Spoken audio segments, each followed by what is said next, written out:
আসসালামু আলাইকুম।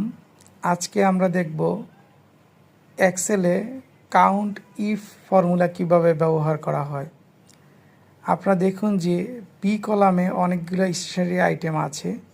এখন আপনার লাইন ম্যানেজার আপনাকে বললেন যে বি কলামে কতগুলি পেন আছে এটা বাইর করে দেখান। তাহলে আপনি কিভাবে এটা করবেন?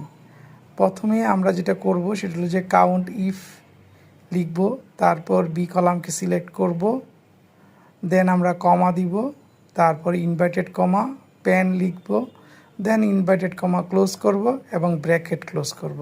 এবার ইন্টার দিব। আমরা ফলাফল পেয়ে গেছি, এখানে 9টি পেন আছে।